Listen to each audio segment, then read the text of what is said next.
Informasi selanjutnya pemirsa, sebanyak 198 pondok pesantren di Indonesia diduga terafiliasi dengan jaringan teroris. Temuan ini disampaikan Ketua BNPT dalam rapat dengar pendapat dengan Komisi 3 DPR RI pada 25 Januari lalu.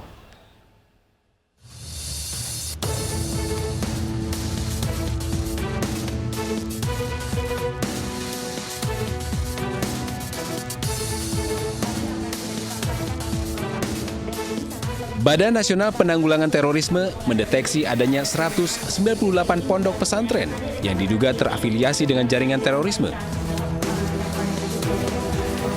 Hal ini disampaikan Ketua BNPT Komjen Pol Boy Rafli Amar saat rapat dengar pendapat dengan Komisi 3 DPR RI 25 Januari lalu.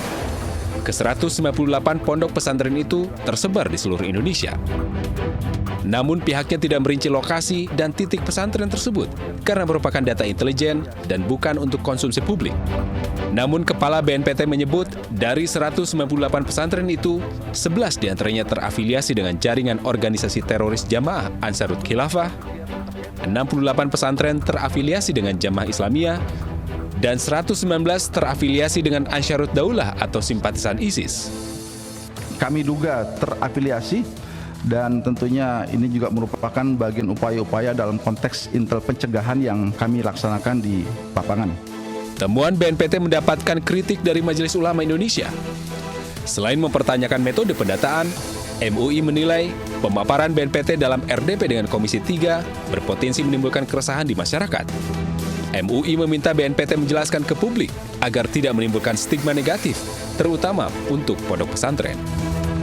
Sementara itu terkait temuan, Komisi 3 DPR RI meminta BNPT fokus dalam pencegahan paham radikal di lingkungan pesantren yang mayoritas diisi oleh anak muda. Tim Liputan iNews melaporkan.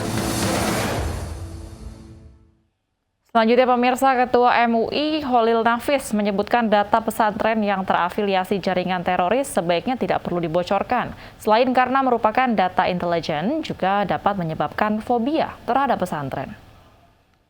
Kami kurang nyaman karena nyebut pesantren ini konotasinya pada seluruh pesantren, sementara varian pesantren itu banyak sekali.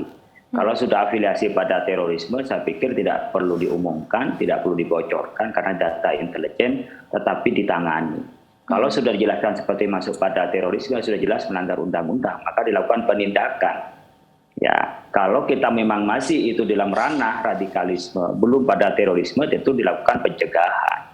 Karena diksinya yang digunakan adalah terorisme, berarti dia sudah mengarah pada ekstremisme dan mengarah kepada penghancuran. Oleh karena itu, ini menjadi perdebatan polemik publik karena bocor ke publik, sementara itu data intelijen. Maka tidak salah kalau teman-teman, ya kalau kita bukan hanya membuka, tapi ditindak kalau memang itu ada buktinya. Tapi kalau nggak ada buktinya, ya tidak perlu rame-rame di publik biar tidak menjadi kita fobia kepada pesantren. Orang menjadi tidak nyaman menyantrikan anaknya. Nah, disinilah sebenarnya kalau dibuka ke publik, kemudian dilakukan penindakan, jelas ada oknum barangkali untuk pendirian pesantren. Disinilah sebenarnya berkoordinasi dengan Kementerian Agama agar izin operasionalnya bisa dicabut sehingga dengan sendirinya pesantren itu bubar. Tapi kalau hanya masuk di dalam karakter kemudian bocor ke publik, ya membuat kita nggak enak hati aja gitu.